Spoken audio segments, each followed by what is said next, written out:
ಪ್ರತಿ ವಿಷಯದಲ್ಲಿಯೂ ಕೃತಜ್ಞತೆ ಸಲ್ಲಿಸಬೇಕು. ಇದನ್ನು ಹೀಗೆ ಮಾಡುವುದೇ ಕ್ರಿಸ್ತನಲ್ಲಿ ನಿಮ್ಮ ವಿಷಯದಲ್ಲಿ ದೇವರ ಇಚ್ಛೆ. ನೀವು ಯಾವಾಗಲೂ ದೇವರನ್ನ ಸ್ತುತಿಸ್ತಿರ್ಬೇಕು ಎಂಬುದೇ ದೇವರ ಇಚ್ಛೆ. ಹೌದು, ಕೃತಜ್ಞತೆ ಎಂಬುದು ಒಂದು ಗುಣವಾಗಿದೆ. ಅಂದ್ರೆ ದೂರುಗಳಿರೋ ಜಾಗದಲ್ಲಿ ಆತ್ಮದೇವರು ಕೆಲಸ ಮಾಡೋದಿಲ್ಲ. ನಿನ್ ಬಳಿ ಇರೋದಕ್ಕಾಗಿ ನೀನ್ ಯಾವಾಗಲೂ ಕೃತಜ್ಞನಾಗಿದ್ರೆ ಪರಿಶುದ್ಧಾತ್ಮನು ಅಲ್ಲಿ ಬಹಳ ಕೆಲಸ ಮಾಡ್ತಾನೆ. ಕೆಲವರಿಗೆ ತೃಪ್ತಿ ಇರದು ಅಂದ್ರೆ ತೃಪ್ತಿ ಇಲ್ಲದವರಿದ್ದಾರೆ ಎಂದು ನುಡಿಗಟ್ಟುಗಳು 32 ಹೇಳಿವೆ ಅಲ್ವೇ. ಕೆಲವರಿಗೆ ಎಂದಿಗೂ ತೃಪ್ತಿ ಇರದು, ಕೆಲವರಿಗೆ ತೃಪ್ತಿ ಇರೋದು, ಅವ್ರಿಗೆ ಎಂದಿಗೂ ತೃಪ್ತಿ ಆಗೋದು. ಎಷ್ಟು ಕೊಟ್ಟರು ಅವರಿಗೆ ತೃಪ್ತಿ ಅದು. ಕೆಲವು ಮಹಿಳೆಯರು ವಿಶೇಷವಾಗಿ ಪತಿ ಎಷ್ಟೋ ತೊಯ್ಯಲಿ, ಎಷ್ಟು ಚಿನ್ನವನ್ನು ಕುತ್ತಿಗೆಗೆ ಹಾಕ್ಲಿ, ಅವರಿಗೆ ತೃಪ್ತಿ ಇರೋದು. ಆ ಮುಖದಲ್ಲಿ ಯಾವ ಟೈಮ್ಸು ಪ್ರಕಾಶ ಇರೋದು.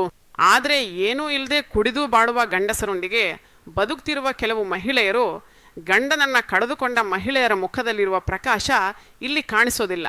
ಯಾಕೆಂದ್ರೆ ಇವರಲ್ಲಿ ದೇವರಿದ್ದಾನೆ, ಪರಿಶುದ್ಧಾತ್ಮನು ಕೆಲಸ ಮಾಡ್ತಿದ್ದಾನೆ. ಇವರಲ್ಲಿ ಎಲ್ಲವೂ ಇದ್ರೂ ಕೂಡ ಏನೂ ಇಲ್ಲ, ಪರಿಶುದ್ಧ ಆತ್ಮನ ಶಕ್ತಿ ಇಲ್ಲ. ಅದಕ್ಕಾಗಿಯೇ ನೀನು ಯಾವಾಗಲೂ ಕೃತಜ್ಞತೆಯನ್ನು ಸಲ್ಲಿಸಬೇಕು. ಎಲ್ಲಿ ಕೃತಜ್ಞತೆ ಇದೆ, ಎಲ್ಲಿ ಕೃತಜ್ಞ ಹೃದಯ ಇದೆ, ಅಲ್ಲಿ ದೇವರು ವಾಸಿಸ್ತಾನೆ. ಪರಿಶುದ್ಧಾತ್ಮನು ಅಲ್ಲಿ ಇಳಿದು ಬರ್ತಾನೆ. ಕೃತಜ್ಞತೆಯನ್ನ ಸಲ್ಲಿಸಬೇಕು. ಇಲ್ದಿರುವುದಕ್ಕಾಗಿ ಯಾವಾಗಲೂ ಅಳುದ್ಮಯ. ಮಗುವಿನ ಮದುವೆ ಆಗಿಲ್ಲ, ಮಗು ಮದುವೆ ಆಗ್ಲಿಲ್ಲ ಎಂದು ಅಲ್ಲ. ಮಗುವನ್ನು ಕೊಟ್ಟಿದ್ದಕ್ಕಾಗಿ ನೀನು ಯಾವಾಗಾದ್ರೂ ಧನ್ಯವಾದ ಸಲ್ಲಿಸಿದ್ಯಾ?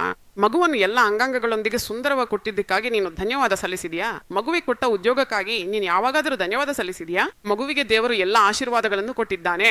ಎಲ್ಲ ಆಶೀರ್ವಾದಗಳನ್ನು ಕೊಟ್ಟ ದೇವರು ಇದನ್ನು ಮಾತ್ರ ಏಕೆ ಕೊಡ್ಲಾರನೆ ಎಂದು ಯೋಚಿಸಬೇಕು. ದೇವರಿಗೆ ಸ್ತುತಿ, ಹಲ್ಲೆಲೂಯಾ. ಆದುದರಿಂದ ಇಲ್ದಿರುವುದಕ್ಕಾಗಿ ಅಳುವುದು ಬೇಡ, ಇರುವುದಕ್ಕಾಗಿ ದೇವರನ್ನು ಸ್ತುತಿಸಬೇಕು. ಇಸ್ರಾಯೇಲ್ ಮಾಡೋ ಸ್ತುತಿಗಳ ಮೇಲೆ ಅವನು ಆಸೀನನಾಗಿದ್ದಾನೆ. ಹಲ್ಲೆಲೂಯಾ. ದೇವರ ಸನ್ನಿಧಿ ಇಳಿಯಕುದೆ.